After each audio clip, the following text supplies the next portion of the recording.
Hi hello, আপনাকে স্বাগতম আমাকে দেখতে এবং কি শুনতে ভিডিওটিতে ক্লিক করার জন্য। কথা বলবো ১২ তারিখে নিয়ে। ভিডিও শুরুতেই মুখের ভাষা একটু খারাপ করলাম, এটার জন্য সরি। বিকজ এর প্রতি আমার এর চেয়ে ভালো শুরুটা আসবে না, হবে না, সেটা যে কারো হোক। ভিডিও টাইটেল থাম্বনেল দেখে বুঝতে পারছেন আমি কার প্রতি বলছি। ওকে, মিথিলা তাহসানের এক্স ওয়াইফ, কিংবা যাই বলি না কেন, এখন তো এক্সই, তাই না? তো এই মিথিলা ১২ বাতারি, তার বাবা দেখলে আপনার মনে হবে যে একজন ফরেস্টগার লোক, দাড়ি টাড়ি আছে, দেখতেও খুবই স্মার্ট আঙ্কেল। মনেই হবে না এর সংসারে এই টাইপ মেয়ে। মিথিলার বড় বোন ওপেনলি স্মোকিং করে, কাকে নাকি ইরেস জাকেরকে নাকি বিয়ে করলো ইদানিং, নাকি ইরেস জাকেরকে মনে বিয়ে করছে, এরকম যদি আমি ভুল না করে থাকি। যাই হোক, তো এই ফ্যামিলি থেকে এরকম টাইপ মেয়ে বের হয়েছে, প্রোডাক্ট বের হয়েছে। ওকে, মিথিলার সাথে সৃজিতের সংসার ভাঙার যে গুঞ্জনটা, এটা সত্য, তাদের সাথে আর কিছু নেই। যে সৃজিত বাংলাদেশের শ্বশুর বাড়ি বা জামাই হিসেবে গর্ববোধ, গর্ব, প্রেগন্যান্সি ফিল করতো, সেই সৃজিত শেষ।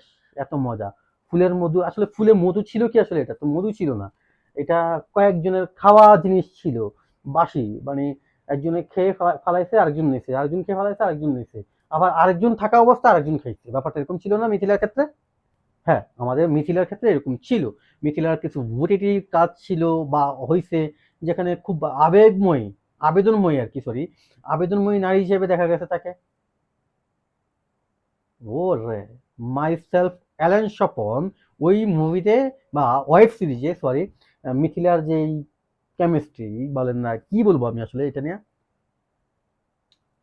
তো যাই হোক, হাজার হাজার যুবকের বাবি টাইপ ক্রাশ থাকে না, ওই টাইপ ক্রাশ ছিল মিথিলা, বা এখন পর্যন্ত আছে হয়তো, বা পরিমণি আছে, মিথিলা আছে, তারপর জান্নাত আছে, জান্নাত কি নামই যাই হোক, ওই দুবাই নাকি শেখদের সাথে যায়।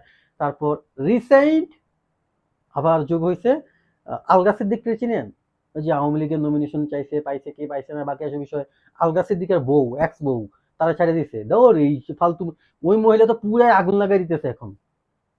তো এই যে একটা দল বা এই যে একটা গ্রুপ বাংলাদেশে, এই যে আবার বাপনাও আছে, যৌতি আছে, কারা নিয়ে কথা বলবো, কারা নিয়ে কথা বলবো, অভাব নাই। মিথিলাকে নিয়ে কথা বলতেছি, মিথিলাকে নিয়ে কথা বলি, প্রত্যেকটাকে নিয়ে কথা বলবো। Series by series, step by step video বানাবো, আমি তাদেরকে নিয়ে কথা বলবো, অবশ্যই কথা বলবো। তো সেই জায়গা থেকে মিথিলা আর সৃজিতের যেই ডিভোর্স বা তাদের সংসারে ভাঙন, এটা সত্য। এখন কি করবে? এখন সে বাড়ায় চালিত। ঢাকা শহরে যে সিন যে দেখেন না, পেছনে লেখা থাকে বাড়ায় চালিত। মিথিলার গায়ে পেছনে বা লেখা দরকার, বাড়ায়, যদিও লেখা থাকবে না, আপনাকে ধরেই নিতে হবে এটা বাড়ায় চালিত। এখন বাড়ায় চালিত মিথিলাকে এখন যে কেউ চাইলেই বাড়া নিতে পারবেন না, নির্দিষ্ট একটা ক্যাটাগরির লোক তারা তাকে বাড়ায় চালিত হিসেবে নিতে পারবেন। আমি আপনি পারবো না, ওই ক্ষমতা আমার নেই বা আপনার নেই, আর আমরা চাইও না ওই ক্ষমতা, আল্লাহ মাফ করুক। তো যাই হোক, এই প্রোডাক্ট, প্রোডাক্ট কিংবা মাল আমরা যাই বলি না কেন, বাংলা দেশীয় ভাষা যদি বলি, বলি মাল, এই মালটাকে এখন থেকে বাড়ায় চালিত দেখতে পারবেন। সোহানা সাবা যেমন এখন ইনস্টাতে তার ছবি দেয়, ওই লোকের মুখে স্টিকার মেরে দেয়, দেখেন না? এগুলো সব সব বাড়ায় চালিত। বিভিন্ন জায়গা যাচ্ছে, ট্যুরে যাচ্ছে, দুবাই যাচ্ছে, এখানে যাচ্ছে, ওখানে যাচ্ছে। তো এই মিথিলাও এখন বাড়ায় চালিত হয়ে গেছে। মাঝখান থেকে তাহসান ছেলেটা খুবই ভদ্র, ইনোসেন্ট, তার একটা মেয়ে আছে। এই ব্যাপারগুলা তাদের নামের সাথে, তাদের ইয়ার সাথে, এই মহিলার কলঙ্ক বা খারাপ কিছু এদের সাথেও যোগ হবে, তাদের উপর এই তকমাটা লাগবে, এটাই খারাপ কিছু, আর কিছু না। মেয়েটাকে তো নিজের কাছে রেখে এইভাবেই বানাইছে, এইভাবেই করতেছে। এখন তাহসান বেচারা কি করবো আর? শিল্পী, শিল্পীরা নাকি তা খুব নরম মনের হয়, শিল্পীরা নাকি খুব সুন্দর হয়, শিল্পীরা নাকি তাদের মানে তাদের জীবন খুব সুন্দর থাকে। যারা শিল্পী, যারা অন্যকে বিনোদন দেয়, যারা, যাদের কাছ থেকে আমরা বিনোদন নেই, যাদের কাছ থেকে আমরা ভালো থাকা শিখি, যাদের দেখে দেখে আমরা ভালো থাকার সূত্রগুলো জানি বা বুঝি, মানার চেষ্টা করি, আর তাদের ব্যক্তিগত লাইফগুলো দেখেন কত নষ্ট, নিকৃষ্ট, তাই না?